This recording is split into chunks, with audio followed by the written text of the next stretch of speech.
Bonjour et bienvenue dans Avez-vous choisi, le podcast du vendredi qui vous invite à tout choisir dans votre vie, avec curiosité, lucidité, responsabilité et authenticité. Je suis Oriane Savouré-Lucas, serial choisisseuse de ma vie.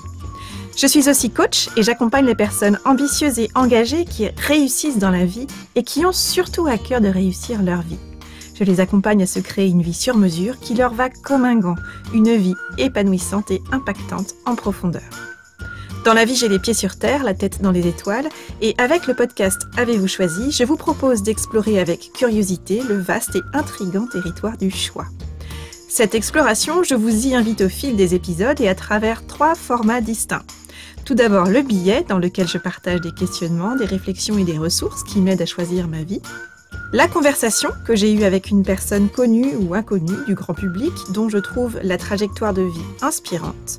Et enfin, l'éclairage, où j'échange avec une auditrice ou un auditeur qui se sent bloqué sur le rond-point du choix avec un projet ou une situation professionnelle ou personnelle et qui souhaite bénéficier de mon éclairage pour débroussailler et clarifier sa situation.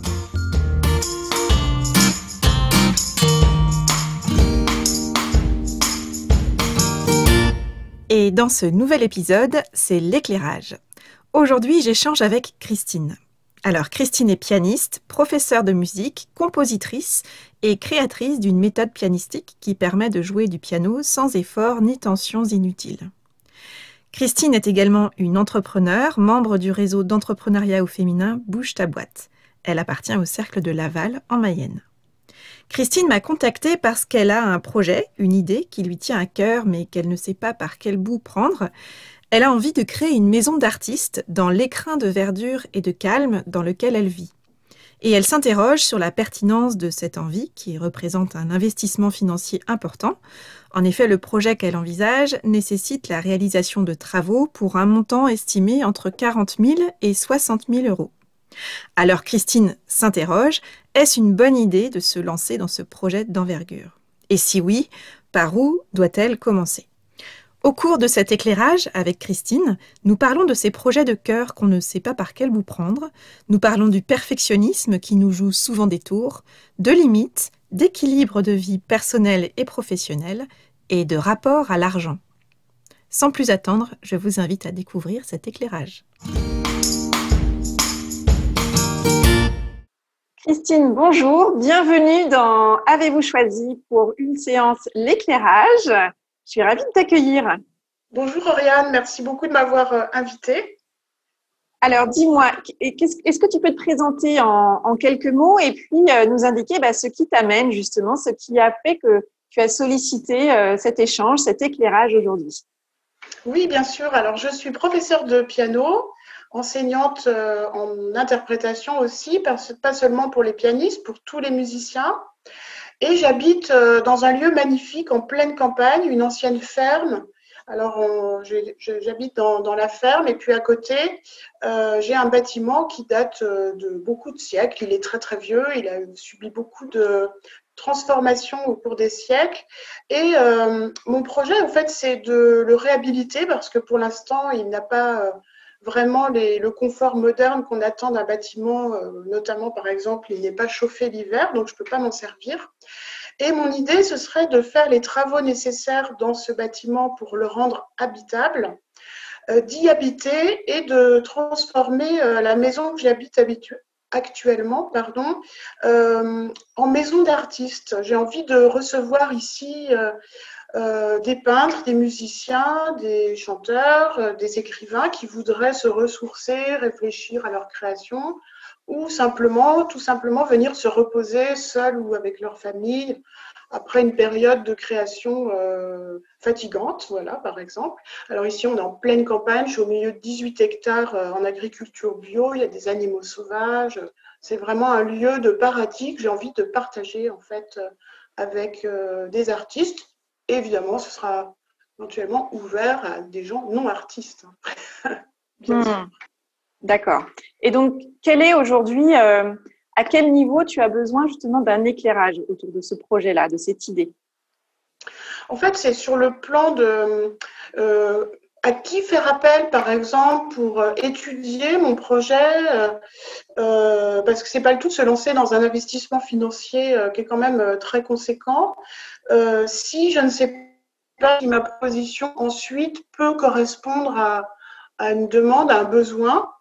Et tout ça, dans ma tête, ça me semble un projet merveilleux, fantastique et extraordinaire. Mais est-ce qu'il est les pieds sur la terre et est-ce que je vais réussir à l'amortir sur un certain nombre d'années, ou alors est-ce que c'est un peu un projet un peu fou que je devrais ne pas faire? Voilà, c'est la question. Avant de me lancer, j'ai pas envie de me lancer parce que c'est un peu ma tendance naturelle de me lancer tête baissée dans mes idées. Et puis, parfois, je me dis, ah tiens, finalement, j'aurais peut-être pas dû. Mais là, je peux pas faire ça parce que l'investissement financier, il est trop énorme pour que je puisse me lancer trop vite. Il faut que je sois conseillée. Voilà. Alors, j'ai une première question parce que tu évoques la notion d'un enjeu financier, d'un investissement financier important. Tu as utilisé plusieurs qualificatifs. Concrètement, est-ce que tu l'as chiffré, ce projet-là, en termes de montant financier?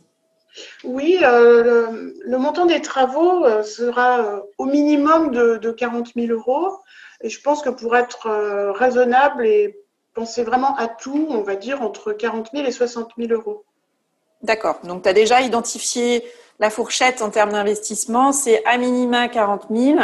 Et quand on a déjà fait des travaux, effectivement, on se dit toujours qu'il vaut mieux envisager plutôt le scénario avec un peu plus d'investissement que prévu. Donc, tu es dans une fourchette autour de 40 à 60 000 euros d'investissement sur ce projet-là. Beaucoup moins de 100 000 euros, mais il y a toujours, comme tu dis, quand on commence des travaux, il y a toujours quelque chose qu'on oublie ou une nouvelle norme qui change et qui nous oblige à faire je ne sais quoi. Et donc, c'est très important d'être plutôt prudent et plutôt prévoir une enveloppe supérieure à ce qu'on imagine au départ. Mmh. Donc, dans ce projet-là, moi, ce que j'entends, c'est que tu as une vision claire de ce que tu as envie de faire, qui est totalement aligné et cohérent entre ce que tu veux proposer comme service, et associé au lieu dans lequel toi-même tu habites et qui est dont tu connais en fait les moindres recoins et toute la pertinence pour un public d'artistes de venir soit en phase de pré-création, de création ou de post-création pour s'inspirer, se ressourcer seul, en famille, en équipe artistique, etc. Donc, j'ai l'impression que tu as une vision qui est extrêmement claire sur en quoi ce lieu serait particulièrement pertinent et adapté à un public d'artistes qui est effectivement régulièrement en recherche de lieux à la fois inspirants et respirants, je dirais, pour pouvoir créer de l'espace pour créer, se ressourcer, régénérer les idées créatives. Voilà, donc je sens que dans ton idée, c'est né aussi du constat que tu as les conditions déjà pour toi et tu aimerais les partager presque plus largement avec d'autres publics de créatifs, d'artistes, pour créer un cocon, un lieu de retraite propice au déploiement artistique, en fait, si je résume. Ça, pour moi, ta vision, elle est extrêmement claire. Et effectivement, j'entends plus de crainte sur le volet. Est-ce que je ne m'emballe pas trop par cette idée qui me semble avoir complètement du sens? Et en même temps, c'est pas une petite broutille, c'est-à-dire qu'il va y avoir des enjeux derrière financiers. Et je veux m'assurer que financièrement, je ne m'engage pas dans quelque chose qui est trop gros pour moi ou qui devienne à un moment donné une forme de gouffre financier et donc qui puisse potentiellement venir mettre à mal aussi d'autres choses, quoi. C'est ça, exactement. Ok, super. Donc, écoute, je te propose qu'on aille un petit peu explorer cette question-là et justement, peut-être avant même d'aller plus sur la question autour de l'enjeu, parce que j'entends cet enjeu autour de comment faire passer l'idée, presque même le rêve, l'idéal à la réalité, pour m'assurer que c'est pas juste une chimère, que c'est pas juste un truc où je suis un peu justement dans ma tête d'artiste et où tout devient, j'ai plein d'idées, ça foisonne et ça va être génial. Et en fait, de pas être dans cette réserve plus terre à terre, plus analytique et raisonnable de la pertinence et de la juste mesure du risque dans lequel je m'engage, y compris financièrement. D'abord financièrement et donc ensuite plus globalement sur un projet de vie. Donc, pour vraiment affiner cette vision, pour toi, idéalement, si tu avais une baguette magique, ce serait quoi ce lieu? Il s'adresserait à qui précisément? Est-ce que tu as vraiment l'image, peut-être même un visuel en tête, de ce que serait ce projet-là pour toi? Ah oui, j'ai un visuel très précis, c'est-à-dire même il est assez récent, à vrai dire, le visuel très précis. Ça date de à peine la semaine dernière. Parce que jusqu'à la semaine dernière, j'hésitais à transformer l'autre bâtiment en maison d'artiste et rester où je suis, ou le contraire. Voilà, il fallait choisir dans ma tête. Donc ça, il a choisi. Donc ici, c'est quand même un grand corps de ferme. On a une pièce de vie, il y a 3 chambres, une salle de bain, un étage. On peut faire encore des choses dans l'étage si on fait des travaux. Donc j'imagine très bien, mettons un peintre, on prend un peintre, et ben il peut arriver ici avec son matériel, ça regorge de bâtiments annexes dans lesquels il peut installer sa peinture et faire des taches partout, ce ne sera pas grave. S'il souhaite, il peut évidemment passer une semaine ici, dormir, se reposer, se promener dans la nature pour avoir des inspirations.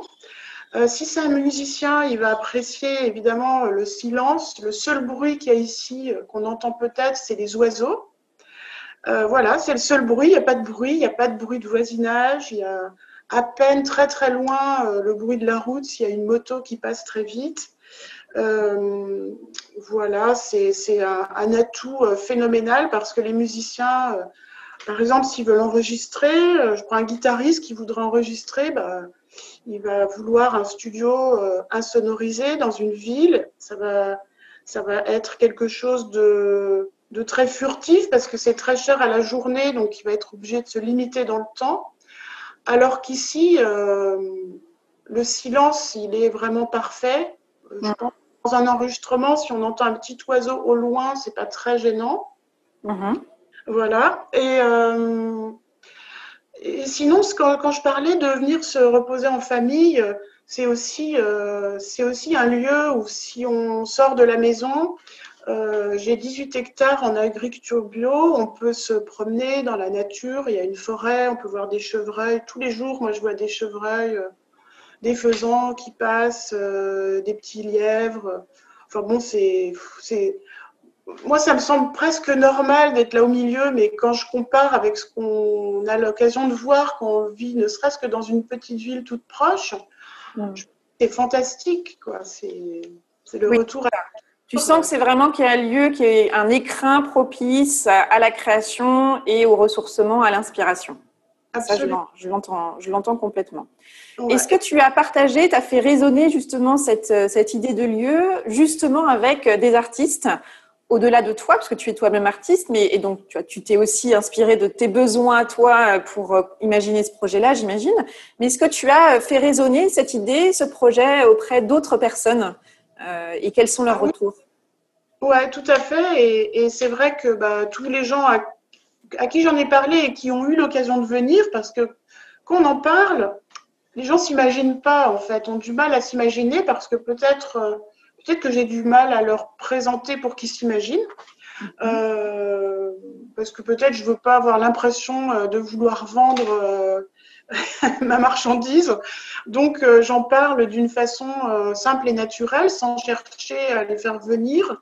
Mais quand ils ont l'occasion de venir parce qu'ils viennent prendre un cours ou faire une répétition avant un concert ou un concours, ou parce que je fais mon activité, évidemment, de pianiste professionnel dans ce lieu, toutes les personnes qui arrivent ici, déjà descendent dans le chemin qui traverse mes 4 hectares de forêt que j'ai planté il y a 20 ans, me disent « Oh là là, c'est extraordinaire ici, t'es bien, oh là là, t'es loin des voisins, oh, j'ai cru que je m'étais perdue en descendant ton chemin, parce qu'il y avait plein de végétation, j'avais l'impression d'arriver dans un autre monde. » Et c'est vrai, ici, c'est un autre monde, quoi. C'est C'est le monde de la nature et c'est le monde de l'imaginaire finalement.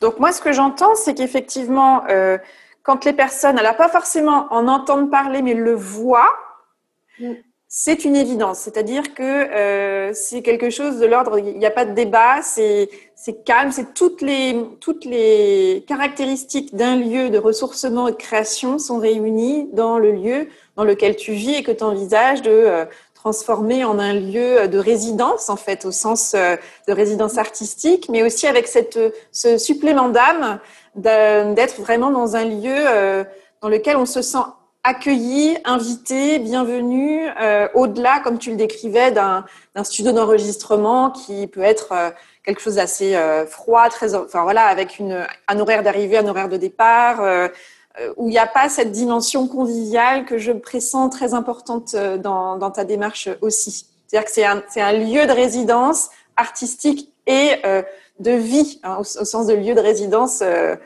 secondaire, quoi. Hein. C'est venez à la campagne, venez chez vous, quoi. Bienvenue chez vous, chers musiciens, bienvenue, chers artistes, bienvenue chez vous, quoi. Il y a quelque chose de cet ordre-là. C'est vrai qu'il y a une dimension ici. Quand je dis ici, c'est pas seulement la maison, c'est le lieu dans tout son ensemble. Je sais pas trop comment définir. Je parlerais d'onde, mais je sais pas comment expliquer ça. C'est-à-dire que quand on est ici, on se sent dans quelque sorte protégé du reste de ce qu'il y a autour, des soucis, des tensions, du bruit. Voilà. Et ça, c'est par exemple quand je montre des photos, eh ben, ça fait pas du tout cette impression. Quand je montre des photos, les gens me disent « Oh là là, c'est beau, oh, dis donc, ça c'est chouette » et tout ça. Voilà. Ils trouvent que c'est un plan esthétique. Mais quand ils arrivent ici, c'est tout autre chose que je vois bien qu'ils sont en train de ressentir et que moi je ressens chaque jour puisque j'y suis chaque jour. Et ça, c'est quelque chose que j'ai du mal, moi, à expliquer avec des mots, quoi. C'est pas...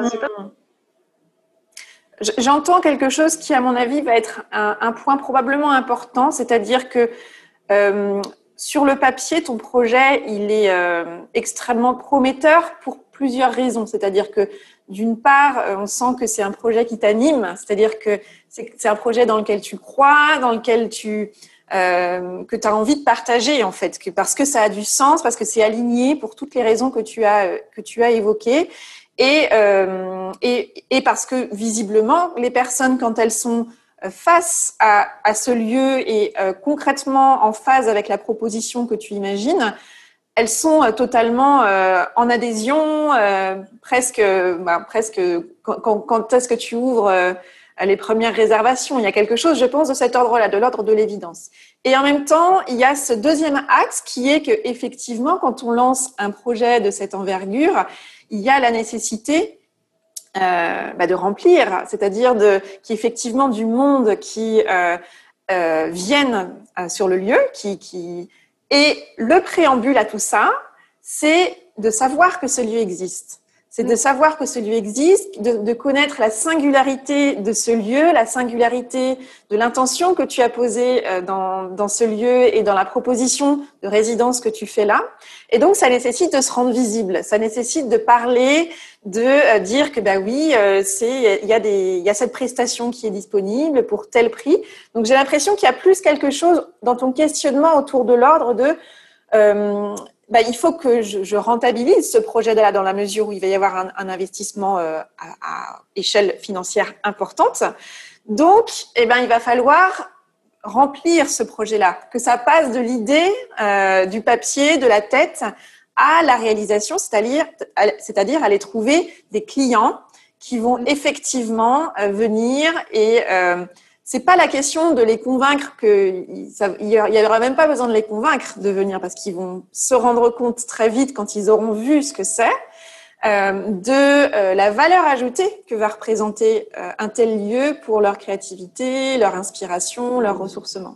J'ai l'impression que l'enjeu il est davantage dans comment est-ce que toi, Christine, tu fais connaître ce projet-là, tu oses en parler, tu oses affirmer que pour telle prestation c'est tel prix, je sais pas, j'ai l'impression qu'il y a quelque chose qui est davantage de cet ordre-là que dans le questionnement de la pertinence du projet lui-même.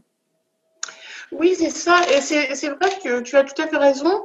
Et ce qui est difficile pour moi, c'est d'envisager dans quel timing je fais les choses.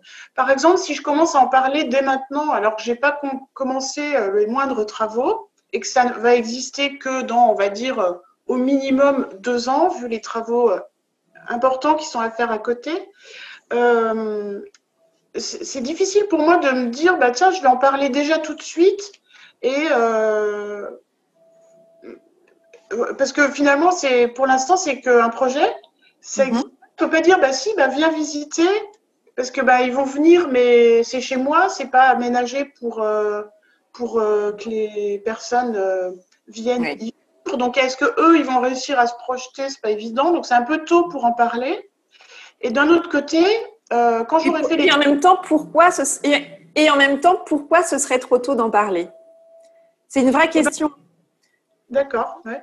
En fait, en tout cas, c'est quelque chose que j'ai envie qu'on aille un petit peu explorer parce que ce que je constate en fait dans les projets de cœur, ce que j'appelle les projets de cœur, c'est qu'on y met tellement d'enjeux, on a envie que ça soit bien, que ce soit... On a un peu tous, on a plus ou moins un côté perfectionniste, mais sur les projets de cœur, le peu de côté perfectionniste qu'on a ressurgit au grand galop et on a tendance, je constate, à avoir cette capacité à se dire je me lancerai quand tout sera finalisé, quand le plan sera parfait, quand tous les points seront raccordés les uns aux autres et quand j'aurai vraiment le chemin qui sera illuminé pour aller du point A au point Z. Et alors seulement, je pourrai commencer à en parler, à le traduire en officialisation en fait du projet. Et en fait, voilà, je ne sais pas si ça résonne pour toi. Tout à fait, oui, c'est ça. Voilà.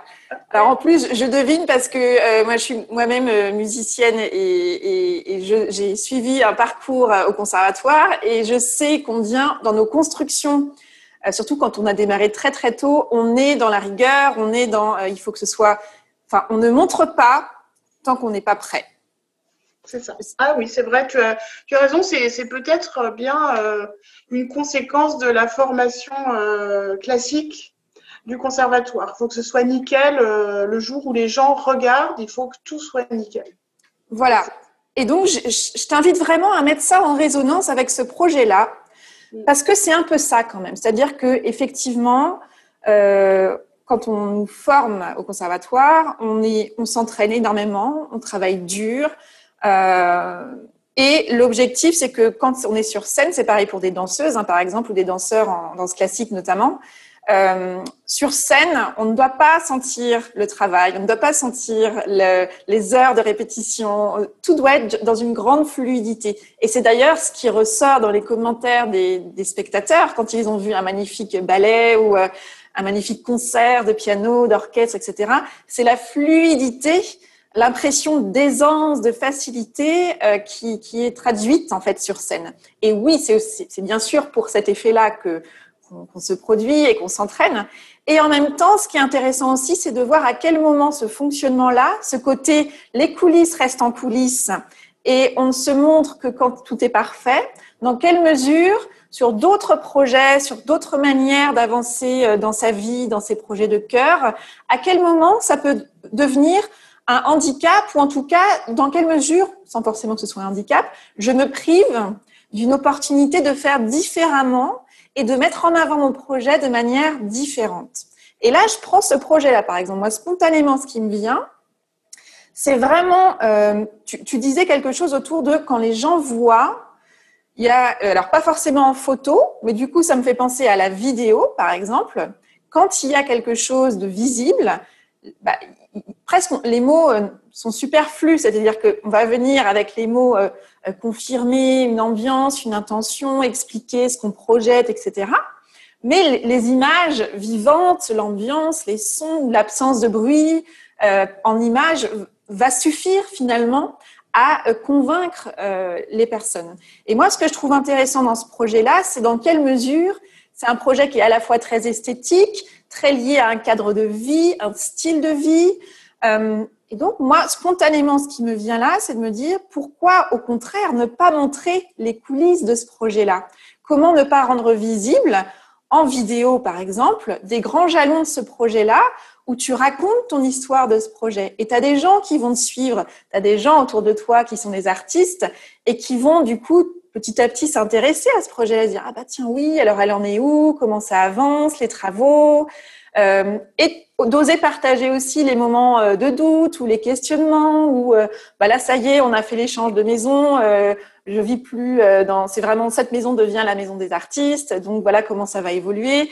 Et de partager finalement ces étapes de réflexion, ça te met toi-même en mouvement, c'est-à-dire que tu n'attends pas d'être dans la perfection avant d'en parler, parce que la problématique, c'est que ça peut être extrêmement paralysant de se dire si je ne suis pas convaincue que l'ordre des actions que j'ai envisagées est le bon, alors je ne fais rien, je n'avance pas pour le moment. Or, l'enjeu, quand on est des perfectionnistes, c'est de sortir de ce handicap qu'on se met soi-même et de se dire, en fait, tout l'enjeu, c'est de démarrer quelque part, c'est de poser le premier pas. Et c'est parce que je vais faire un pas en avant que mon environnement autour de moi va changer, je vais pouvoir collecter de nouvelles informations grâce au pas que j'ai fait. Et c'est ce premier pas qui va m'aider à définir le second pas.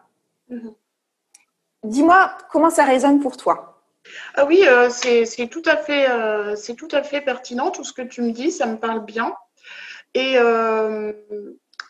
Et c'est vrai que peut-être que ça vient aussi, alors comme tu as dit, de ma formation au conservatoire, et puis j'ai une autre particularité, c'est que je sépare absolument avec un mur infranchissable ma vie privée de ma vie professionnelle. C'est une habitude que j'ai prise.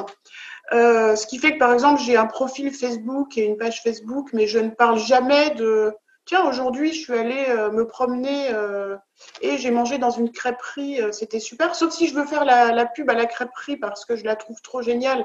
Donc, dans ce cas, mais je fais un commentaire finalement de pianiste professionnel qui est allé manger au restaurant. Mais je vais jamais raconter les petits trucs de la vie comme font la plupart des personnes sur les profils Facebook. Et, parce que je tiens beaucoup à la préservation de mon petit espace privé.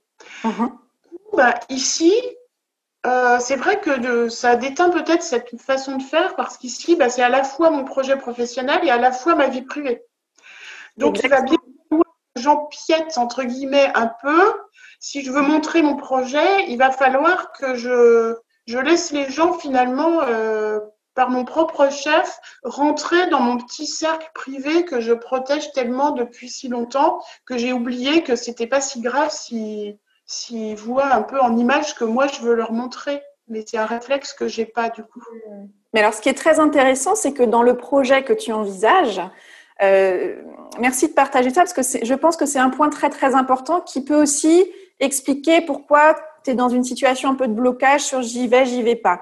Parce que bien sûr, il y a l'enjeu financier et effectivement, dès qu'on commence à parler de 40 000, 50 000, 60 000 euros, on y réfléchit forcément à deux fois.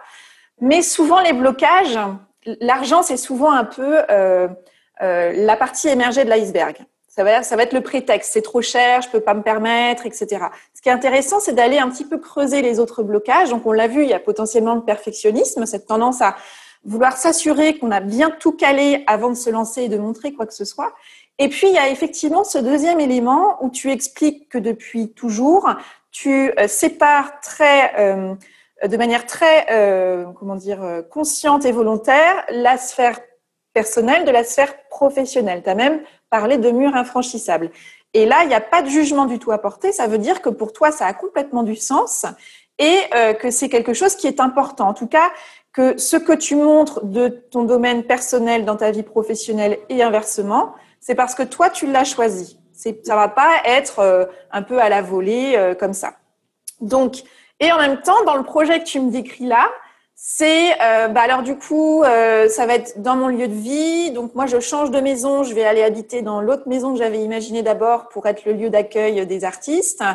Et puis finalement, ce que j'entends, c'est que oui, tu auras ta maison et il y aura la maison des artistes par ailleurs.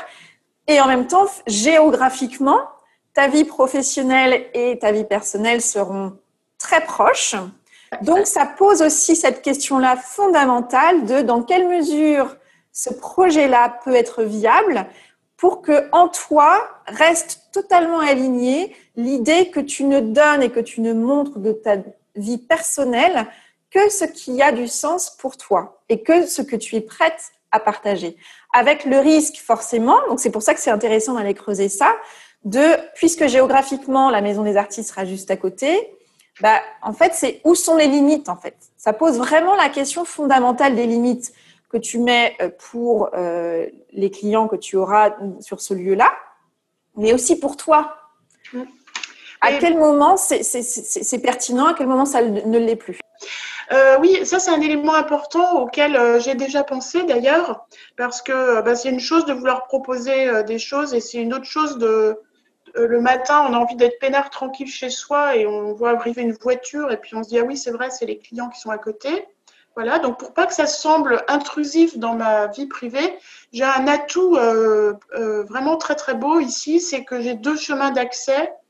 Donc j'ai mon chemin d'accès principal qui pour l'instant est le chemin d'accès de tout le monde et un autre accès secondaire qui évidemment pour l'instant n'est pas très civilisé mais qui suffirait d'aménager un tout petit peu pour que les voitures puissent y passer sans souci. Pour l'instant c'est plutôt un chemin pour les tracteurs, mais bon ça c'est un petit détail et du coup géographiquement ça permettrait de vraiment mettre une limite. Je pourrais même mettre, si je le voulais, une barrière, mais je ne pense pas que ce soit nécessaire. Mais ça veut dire que les personnes qui arriveront pour la maison d'artistes avec leur voiture ne passeront pas devant mon champ de vision. Voilà, tout simplement. C'est important parce que c'est vrai que tu as raison, tu as vu rapidement mon point important de préservation de ma vie privée. Ça veut dire aussi préservation de ma petite sphère de tranquillité. On veut être tranquille chez soi, on n'a pas envie de voir passer des voitures des deux sens depuis sa fenêtre, alors qu'on est bien dans un lieu préservé pour ne pas avoir de voisins. Donc, ce serait un peu le comble. Alors ça, c'est génial parce que déjà, ça veut dire qu'effectivement, en termes de localisation, de répartition d'espace, tu as cette capacité à distinguer les espaces. Et au-delà des limitations, je dirais, géographiques, ça pose aussi la question je sais pas, en termes d'horaire, en termes à quel moment je suis disponible et pas disponible, pour qui, pourquoi. Ça pose toutes ces questions-là parce que forcément, quand géographiquement on est à proximité, ça pose vraiment les questions des limites qu'on pose dans le cadre de la prestation qu'on va assurer. Donc, ça peut être intéressant que tu t'interroges là-dessus. Et puis, des limites qu'on se pose à soi aussi. C'est-à-dire à quel moment mes limites deviennent aussi une forme de garde-fou pour moi-même parce que on ne se connaît pas, mais à quel moment je me connais suffisamment pour savoir que puisque des personnes sont là, je risque de vouloir en faire peut-être plus, de rester disponible plus longtemps, etc. Ce qui peut être alors c'est sûrement très chouette pour les artistes et les clients qui sont là, si ça répond à un besoin qu'ils ont. Et en même temps, c'est dans quelle mesure moi je me préserve en termes de niveau d'énergie, en termes de qualité de vie au global que j'ai envie de préserver. Donc il y a tout ça moi que je t'invite vraiment à aller explorer pour identifier qu'est-ce qui est ok, qu'est-ce qui est pas ok, pour vraiment ancrer justement ton projet en termes de réalité, de concrétisation sur une journée type, sur une semaine type. Est-ce que je suis dispo toute la journée non-stop? Est-ce que c'est de 8h à 22h? Est-ce que c'est… vraiment d'aller te poser ces questions-là fondamentales de à quel moment je suis disponible, pour qui, pourquoi. C'est vraiment quelque chose que je t'invite à aller explorer parce que quand on se lance dans un nouveau projet, très souvent, on est… et c'est normal, on a un espace mental qui est très accaparé par qu'est-ce qu'on veut changer, qu'est-ce qu'on veut mettre en place, les nouveautés qu'on veut apporter finalement dans sa sphère de vie, qu'elle soit personnelle ou professionnelle. Et en même temps, ce qui est extrêmement important, c'est d'être extrêmement clair sur ce qu'on souhaite préserver. C'est-à-dire, oui, j'amène un nouvel équilibre avec un nouveau projet. Donc, c'est un projet qui m'enthousiasme. Je vois très clairement comment je veux faire les choses. Je vais y déployer de l'énergie, du temps, de l'argent. Et en même temps, qu'est-ce que je veux veiller absolument à préserver dans ma qualité de vie globale? 2 personnes différentes pour un même projet n'auront pas forcément les mêmes envies en termes de qu'est-ce que je préserve de mon écosystème, en fait. Par exemple, si une personne se dit moi, je veux changer de travail et mon travail, ça nécessite que je change de pays, eh bien, pour une personne, ça pose aucun problème. Pour une autre personne, ça veut dire que ça met trop à mal l'équilibre familial, par exemple, pour prendre cet exemple-là. Il y a trop de changements pour trop de personnes et à ce moment de sa vie, ce n'est pas juste pour une question d'équilibre global. Donc, cet élément-là qu'il veut absolument préserver va faire qu'il va faire évoluer son projet professionnel. Alors, parce que ça prendra peut-être pas du coup cette forme-là à cet instant-là de sa vie, parce qu'à ce moment-là, ce n'est pas juste de mettre trop en difficulté un équilibre global. Ouais, je comprends. Ça résonne ? Ok, super. Donc, toi, tu dirais qu'en gros, sur une échelle de 1 à 10, en ce moment, quelle est la probabilité que tu atteignes cet objectif de créer ce lieu ? Je dirais que c'est... Alors, la probabilité que je l'atteigne ou la probabilité que je me décide à le faire ? Que tu l'atteignes. Que je l'atteigne. Wow. Alors, je dirais 6, 7. 6, 7. Ok. Ouais. Alors, c'est intéressant parce que là, je t'ai entendu dire, alors, la probabilité que je décide ou la probabilité que je le fasse. Là, ce que j'ai envie de te partager, c'est que, au vu de ta réaction, pour moi, le choix, il est fait. C'est-à-dire que l'envie, elle est là, tu as envie de te lancer, il n'y a pas de débat sur est-ce que c'est une bonne idée ou pas pour moi, est-ce que c'est juste, est-ce que c'est le bon moment. Tout ça, c'est des questions, dans la manière dont tu parles de ton projet, je sens un véritable alignement. C'est pertinent pour toi, ça a du sens pour les personnes autour de toi qui sont potentiellement demain tes clients. La question, c'est plutôt est-ce que je vais réussir à le faire ? C'est ça. Et est-ce que financièrement, est-ce que ça va être possible en fait d'équilibrer, même si c'est sur 10 ans l'équilibrage, est-ce que ça va être possible d'équilibrer les comptes ou est-ce que je me lance dans quelque chose qui sera à perte jusqu'à ce que je meure, quoi ? Ce qui n'est pas tellement réjouissant du coup. Du coup, si c'est quelque chose qui me coûte de l'argent jusqu'à la fin de ma vie, c'est un peu ma tendance naturelle, ça, de me lancer dans des projets qui me coûtent cher. Par exemple, je suis compositrice. Je compose depuis une quinzaine, vingtaine d'années. Mais pour que mes pièces soient jouées, parce que c'est très difficile d'être joué quand on est compositeur, alors compositrice, c'est encore plus difficile, eh ben, mes pièces, elles sont jouées quand c'est moi qui organise les concerts. Donc, j'organise des concerts, ça me coûte de l'argent, parce qu'il faut payer les musiciens, il faut payer la SACEM, etc. Ensuite, je touche une partie de ce que j'ai payé en SACEM en droit d'auteur. Et puis, je touche jamais ce que j'ai dépensé pour payer les musiciens parce que les entrées dans un concert, ça n'a jamais payé les musiciens. Donc, en fait, je fais un métier compositrice qui me coûte de l'argent. Voilà. C'est ma petite habitude. Je suis très contente de composer. Je suis contente de faire jouer les musiciens pour entendre ma musique et faire entendre ma musique en me disant peut-être un jour quelqu'un va me prendre une musique et la jouer sans que ça me coûte de l'argent. Pour l'instant, ce n'est pas le cas. Faut me lancer dans quelque chose qui me fait plaisir, mais qui au final me coûte de l'argent encore.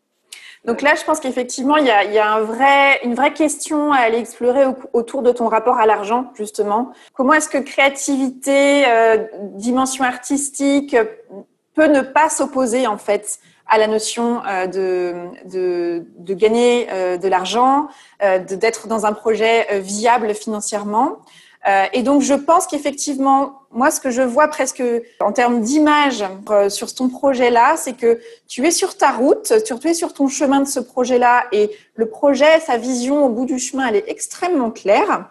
Et en même temps, eh ben là, tu es prise assez tôt dans le chemin, dans un épais brouillard autour de cette question de l'argent, est-ce que ça va être un projet qui va en gros, encore une fois, me coûter de l'argent et être en fait plus un boulet qu'une véritable respiration et qu'une offre de quelque chose de joyeux, finalement de léger et de propice certes à l'épanouissement de mes clients, mais aussi du mien, pas juste de mes musiciens et pas de moi, la compositrice que je suis. Donc, c'est comment est-ce que je peux réunir ces deux axes, à la fois de proposer un projet artistique, créatif, inspirant, ressourçant, auquel les personnes adhèrent, et en même temps que ce soit un projet qui financièrement soit complètement viable, voire même qui dégage des bénéfices. C'est ça. Donc, en fait, je pense qu'il y a vraiment ici un premier nœud qu'il va falloir que tu ailles dénouer petit à petit en trouvant ta manière d'aller dissiper ce brouillard-là. Et moi, ce que j'aime à dire, c'est que quand on a un espèce de gros brouillard, on ressent de l'appréhension, mais qu'en fait, on n'arrive pas vraiment à donner une forme à...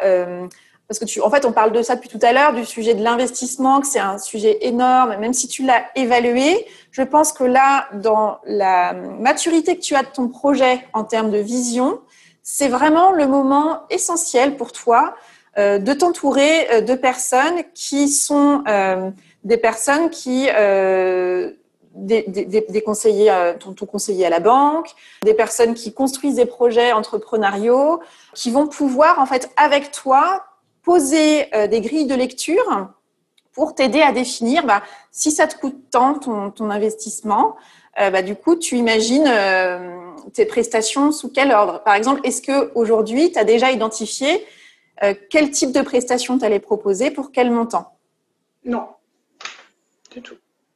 Du tout. Donc, tu vois, je pense que ça peut être déjà une première étape de te dire, avant même d'aller chercher est-ce que ça va être viable ou pas, c'est en fait, je vais proposer quoi? Parce que tu m'as parlé de plusieurs formats. Ça peut être donc en famille, ça peut être pour de la création, ça peut être post-création pour se ressourcer.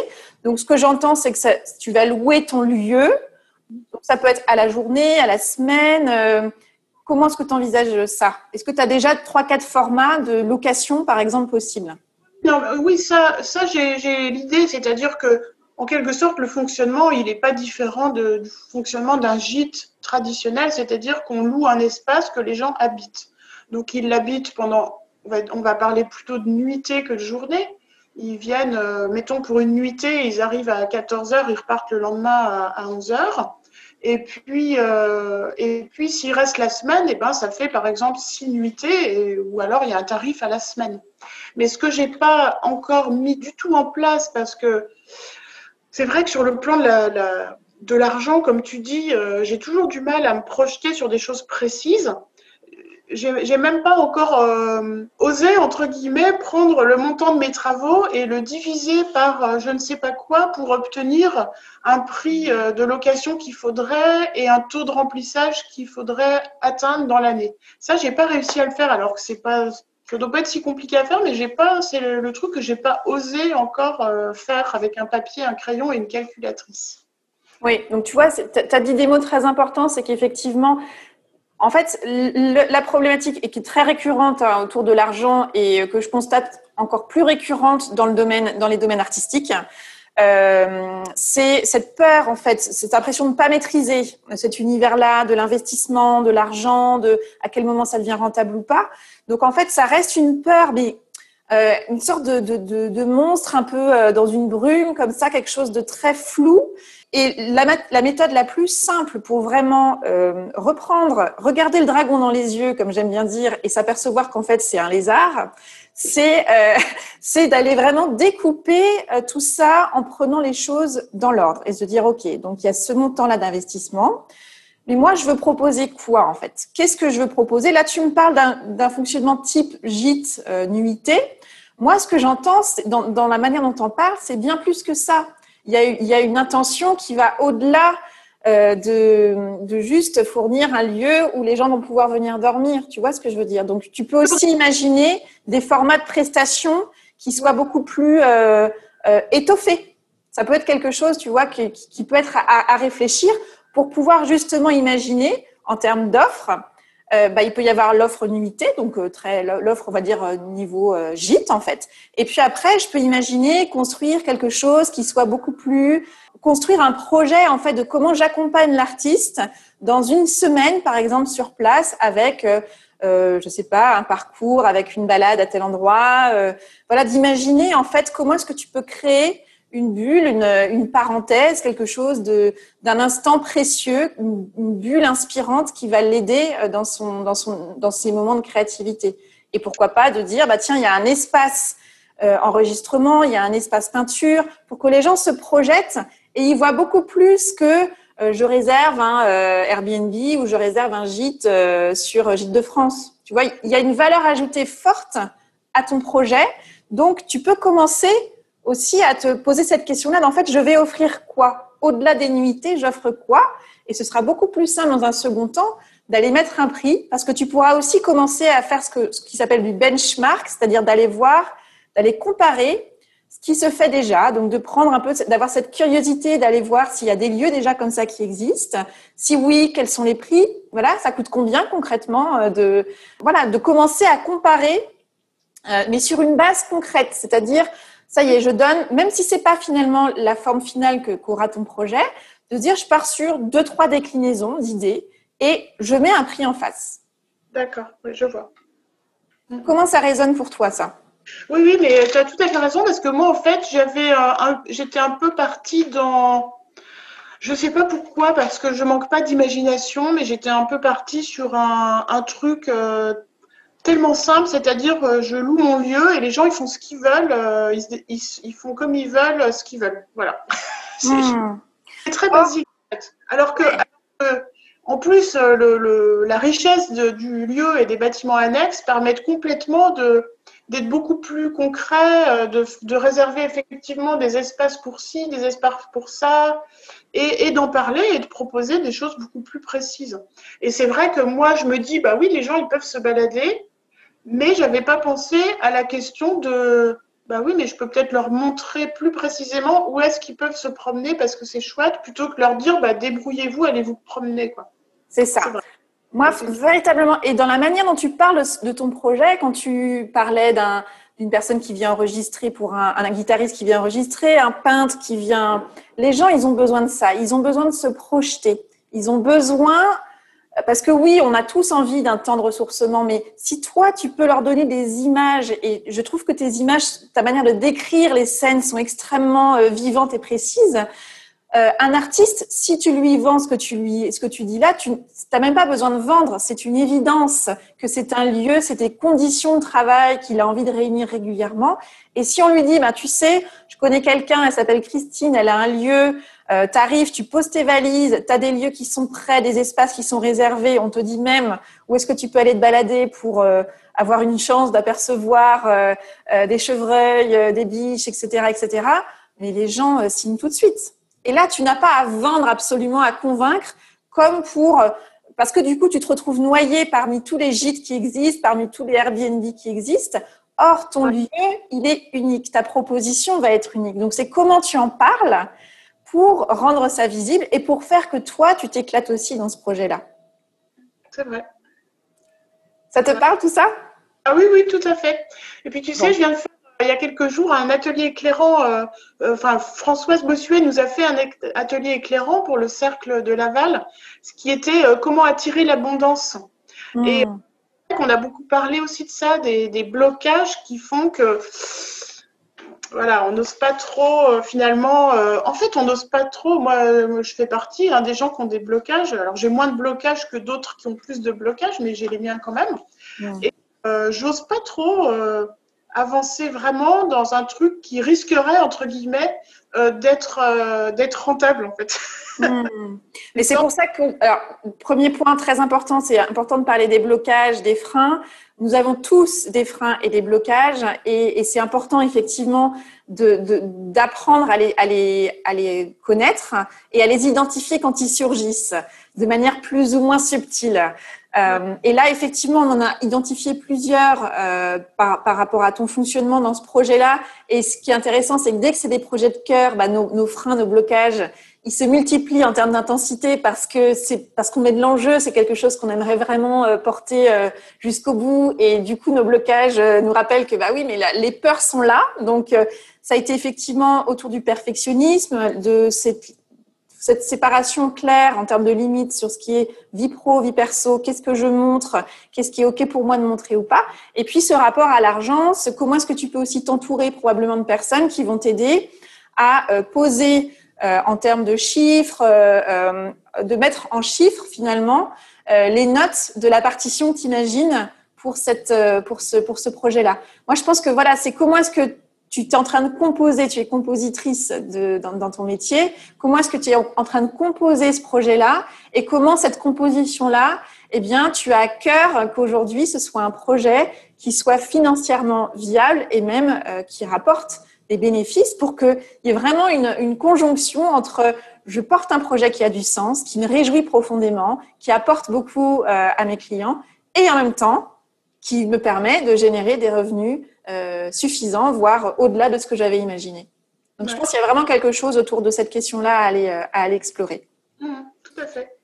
Donc, au vu des différents sujets qu'on a abordés là, quelle est la première action que tu imagines comme étant ce fameux premier pas dont on parlait tout à l'heure, qui va te permettre de vraiment te mettre en chemin pour avancer dans l'exploration de ce projet? Tu as envie de commencer par quoi? J'ai deux premiers pas très précis, donc on va dire un premier pas et un second pas. C'est que premièrement, je pense demander un rendez-vous à ma conseillère bancaire. Et du coup, je me dis pour la première fois de ma vie, je vais demander à une conseillère bancaire de me conseiller. Ouais. C'est vrai qu'on sollicite pas beaucoup leur terme de conseillère. Voilà. Et donc là, pour une fois, ça va être le cas. Donc, je verrai bien ce qu'elle va m'apporter comme aide. Et puis, la deuxième chose, c'est que je vais faire le petit tour chez moi de mes différents espaces avec un petit carnet, un crayon, en notant, tiens, ici, ça pourrait être comme ci et ici, ça pourrait être comme ça. Et je pense que j'ai même un troisième pas très précis qui se dessine.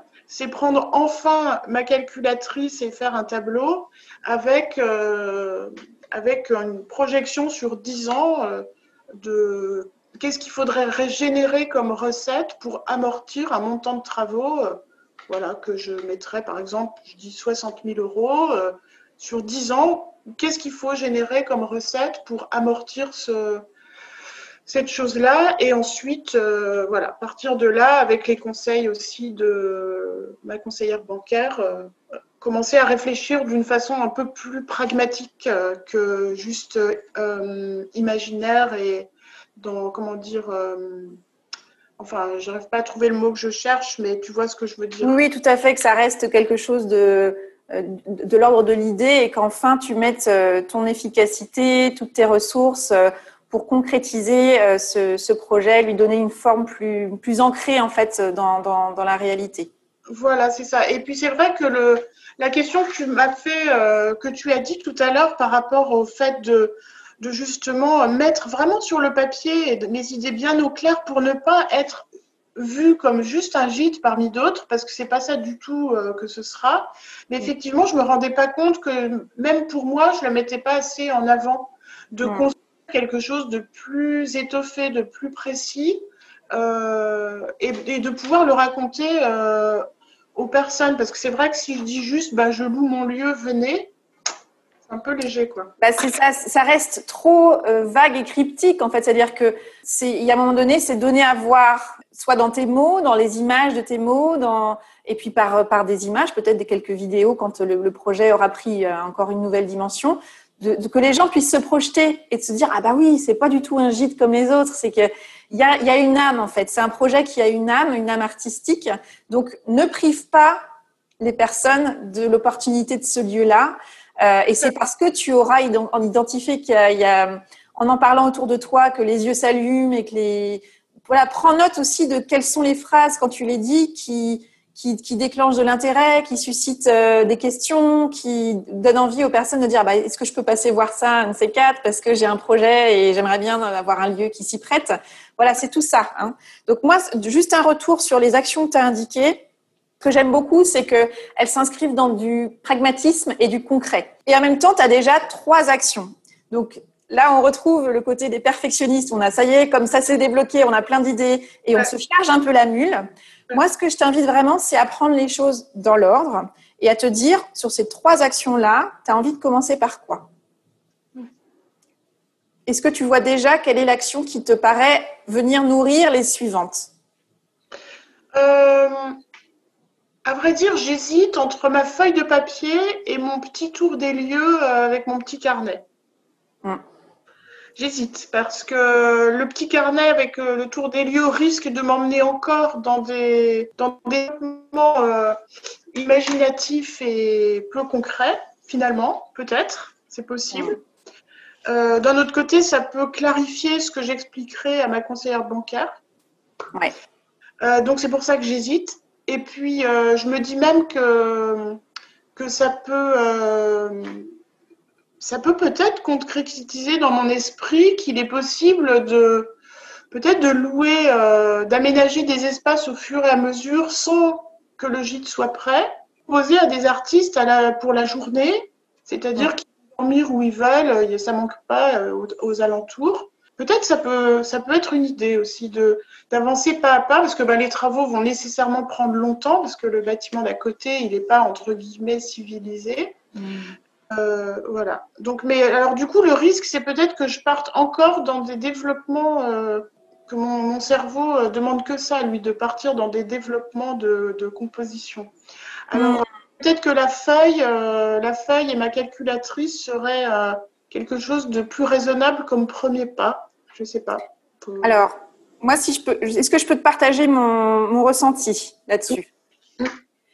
Effectivement, c'est-à-dire que là, il y a le débat entre le raisonnable et ce qui résonne, ce qui te fait vibrer, ce qui t'apporte de la joie. Et je pense que comme c'est un projet qui revêt beaucoup d'enjeux et qui ne doit pas perdre de vue que ça doit rester quelque chose de joyeux, moi, dans ce que j'entends dans ton message, j'ai l'impression que ce tour de ton lieu, avec un carnet, crayon, et de projeter concrètement ce que pourrait être tel ou tel espace, tout en ayant en parallèle pris rendez-vous avec ta conseillère bancaire, en ayant une date du coup dans les 15 jours à venir ou le mois à venir, ça va t'aider à arriver à ton rendez-vous avec une vision que tu vas pouvoir partager avec ta conseillère bancaire, qui, elle, du coup, viendra apporter un regard, notamment dans ce que tu disais, peut-être que c'est aller avancer dans les travaux pas à pas, ou faire d'un seul coup un gros investissement en fonction de ta situation, de ce qui est possible, etc. Mais du coup, toi, tu auras nourri ton projet, mais de manière concrète, avec une projection sur des espaces, et peut-être même, comme tu le disais, avec des phases de travaux, de rénovation, en se disant, il y a peut-être un projet là, même en 2 mois, on peut en faire quelque chose de cette pièce-là. On peut même déjà commencer à la louer, même si c'est pas des nuitées, ça peut être telle ou telle chose. Voilà. Donc, c'est aussi, toi, te rassurer sur le fait que le projet n'a pas forcément besoin d'être énorme tout de suite pour pouvoir démarrer quelque part. Et donc, si ensuite tu arrives avec à ton rendez-vous avec ces données-là, cette vision clarifiée par étape, eh ben, tu pourras ensuite faire ton fameux calcul, ta feuille, ton tableau, et peut-être même avoir identifié quelqu'un qui pourrait être une personne ressource pour toi, pour t'aider à construire ce tableau-là, parce que c'est pas ta compétence première, il y a beaucoup de peur autour de ce sujet-là, et je crains que si tu démarres par là absolument en disant si, il faut que je commence par là, que ce soit finalement un blocage de plus pour reporter en fait l'échéance de vraiment t'y mettre. D'accord. Comment ça résonne pour toi? Oui, ça me semble bien. Ça me semble bien. Du coup, ça m'ôte une question dans quelle ordre je vais faire mes 3 premiers pas. Ça me semble logique, oui, effectivement. Pour moi, c'est vraiment alors, réévalue si c'est… Parce que là, moi, c'est ma lecture et c'est ma proposition. Donc, il faut que tu fasses quelque chose qui est juste pour toi. Mais cette notion de faire le choix par le critère de la joie, c'est toujours un choix qui s'avère juste. Parce que voilà, on a une énergie qui fait qu'on est dans l'action. Du coup, on n'est pas en train de se dire, oh là là, faut que je fasse une feuille, alors il faut que je fasse un tableau Excel, alors je vais mettre quoi comme chiffre, comme critère. Et là, en fait, toutes les peurs ressurgissent parce que on comprend que ce serait peut-être pas mal de faire ça, mais en fait, tout en nous résiste à ce stade-là du projet. Alors que si tu as mis du sens avant, ça devient juste un moyen comme un autre de donner une nouvelle forme à ton projet. Et l'énergie est différente. Voilà. Je comprends. Ok. Alors, on arrive au terme de notre échange. Est-ce que tu peux me partager avec quoi tu ressors de cette conversation? Je ressors avec, dans un certain sens, je suis rassurée parce que je sens quelqu'un en face, toi, qui écarquille pas les yeux en se disant mais c'est quoi son idée farfelue, elle va jamais y arriver, qu'est-ce que c'est que ça, voilà. J'ai senti, je sens que finalement c'est peut-être pas aussi fantasmagorique que je pouvais imaginer parce que quand je te parle de choses, ça te semble à toi des choses concrètes et enthousiasmantes. Voilà, donc ça me rassure dans un sens. Ça m'aide aussi, tu m'as aidé à me poser quelques questions qui vont me permettre d'avancer dans un ordre un peu plus concret, plutôt que de rester dans la peur. Voilà, En fait, ouais, c'est ça. Ça me rassure sur le fait que je peux le faire. En fait, voilà. C'est assez bizarre parce que finalement, on se connaît pas beaucoup. Et à la fois, je peux me dire ça, quoi, que ça me fait cet effet-là, ouais. Bon, bah, écoute, génial. Et effectivement, moi, je suis convaincue que ce type de lieu, c'est totalement dans les besoins à la fois de notre époque et d'un public comme les artistes, qui ont besoin de ces bulles-là, de ces lieux de résidence, qui offrent un cadre qui est propice en post-création, en création ou en pré-création même, de créer les conditions, d'offrir un écrin pour revenir à soi et pour du coup déployer ses ailes artistiques le plus largement possible, quoi. Donc n'hésite pas, moi ce serait peut-être la suggestion pour toi, à en parler à un public qui pour toi demain est le type de client idéal que tu as envie de recevoir chez toi. Parle-en, prends des notes, voilà, pose-leur des questions. Pour vous, un lieu qui demain vous accueille et dans lequel vous pouvez créer ou vous ressourcer, il y a quoi dedans? Qu'est-ce que vous en attendez? Voilà, même commence à faire ça en parallèle de ton projet et de la manière dont il prend forme, parce que plus tu proposeras quelque chose qui est complètement aligné avec les besoins de ta cible, plus il y aura pas de sujet sur la question de il faut que je vende ma prestation. Non, ça sera vu comme un investissement. Il y aura probablement une liste d'attente. Moi, c'est ce que je te souhaite parce que je pense que, par contre, ça nécessite d'être très au clair sur qu'est-ce que je propose, quelle est la valeur ajoutée, comment j'en parle, comment je le fais savoir, et du coup, comment est-ce que j'en parle aux bonnes personnes, c'est-à-dire aux personnes qui demain, soit vont conseiller cela à d'autres personnes, soit vont être les principaux bénéficiaires. Mais je suis convaincue que c'est un projet qui a un très très bel avenir. Donc confiance, audace, voilà, avance dans l'envie et la joie et il n'y a pas de raison, en reposant bien les pieds sur terre et en t'entourant de conseils judicieux sur la gestion de ce projet-là. Voilà, c'est un projet qui a un bel avenir devant lui. Merci beaucoup. Je te remercie beaucoup, Christine. Je te souhaite le meilleur et puis tiens-moi au courant de la suite de ces différents rendez-vous. Je serais ravie de savoir comment ça avance pour toi. Ok, avec plaisir. Merci beaucoup. Merci à toi. Alors, que vous a inspiré cet éclairage? Quelle est l'idée, la phrase ou le mot peut-être qui fait écho à votre situation et que vous choisissez d'en retenir? Avec quoi de nouveau repartez-vous de cet épisode? Et puis, surtout, quel est le petit pas que vous pouvez planifier dans les prochains jours, voire même dans les prochaines heures, pour mettre en œuvre dans votre quotidien ce qui vous a inspiré ici? Si vous avez envie de participer à l'éclairage d'Avez-vous choisi, vous pouvez déposer votre demande via le formulaire « Je veux participer à l'éclairage » disponible sur la page podcast du site oriansavoureluca.com. Je vous répondrai dans les meilleurs délais. Je me réjouis d'échanger prochainement avec vous. Voilà, c'est tout pour aujourd'hui. Vous retrouverez cet épisode sur le site oriansavoureluca.com.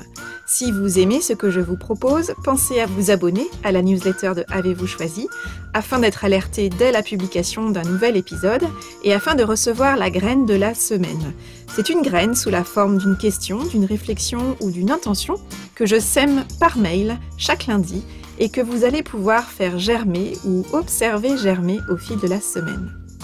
Et puis pour soutenir ce projet de façon bienveillante et efficace et lui donner davantage de visibilité, votre voix compte, elle compte beaucoup même, et elle peut porter de différentes manières.